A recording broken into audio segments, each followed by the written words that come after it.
Hello all of you. NCERT Solutions for Class 9th Chapter 1। तो chapter का नाम है मैटर इन आवर सराउंडिंग्स। आप चैप्टर से ही समझ गए होंगे कि हम किस बारे में बात कर रहे हैं।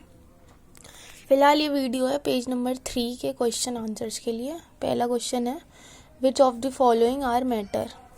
इन सब दी गई ऑब्जेक्ट्स में से आप मैटर किसे कहेंगे। पहला ऑब्जेक्ट है chair, air, love, smell, hate, elements, cold, water, lemon, smell of perfume. Solution है the following substances are matter. Chair, air, elements, lemon, water.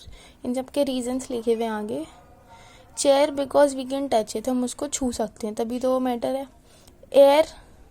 Air particles presence, air में जो पार्टिकल प्रेजेंस होते हैं वो मैटर कहलाते हैं। Elements we can touch it, हम उसको छू सकते हैं। Lemon water same apply. Question number 2 है give reasons for the following observation.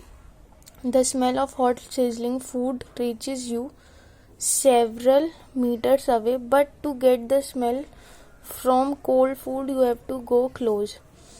इसका मतलब है कि कोई भी खाने की खुशबू आप तक पहुंच जाती है अगर वो गर्म है खाना, जबकि आप उससे बहुत दूर बैठे हो, और ठंडे खाने की खुशबू आप तक नहीं आती है जबकि आप उसके पास बैठे हो। क्योंकि इसका आंसर लिखा है नीचे, particles in the air if fuelled with high temperature acquire high kinetic energy which aids them to move fast over a stretch. Hence the smell of hot sizzling food reaches a person even at a distance of several meters।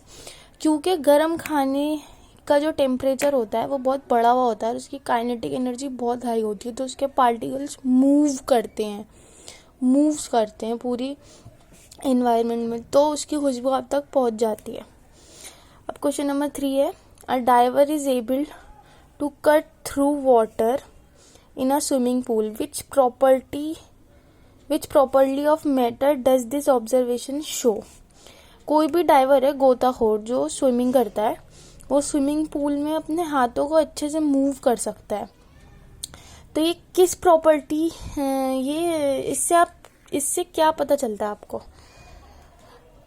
इसका answer नीचे है the diver is able to easily cut through the water in the swimming pool because of the weak forces of attraction between water molecules. इसका मतलब ये है कि जो पानी के मॉलिक्यूल्स होते हैं वो आपस में इतने मिले हुए नहीं होते हैं, दूर दूर होते हैं जो उसके पार्टिकल्स होते हैं, इसलिए हम उसको हाथ से हटाते हैं तो वो हट जाते हैं easily. It is this property of water that attributes to easy diving। अब ऐसे ही क्वेश्चन नंबर 3 है what are the characteristics of the particles of matter। क्या खासियत है पार्टिकल ऑफ मैटर्स की। इसका सोल्यूशन है the characteristics of particles of matter are number 1 presence of intermolecular spaces between particles. Intermolecular space होता है particle के बीच में। Particles are in constant motion, particles जो होते हैं वो कांस्टेंट मोशन होता है, उसका मतलब सेम मोशन में वो मूव करते हैं। कोई मतलब पार्टिकल्स बहुत सारे हैं, वो एक ही मोशन में, जितने भी पार्टिकल्स हैं एक ही स्पीड में वो मूव करते हैं। नंबर 3 है दे अट्रैक्ट ईच अदर, वो एक दूसरे को अट्रैक्ट करते हैं, एक दूसरे की तरफ अट्रैक्ट होते हैं वो। Thank you. जाने से पहले मेरा चैनल ज़रूर सब्सक्राइब करें, NCERT ट्यूटोरियल्स।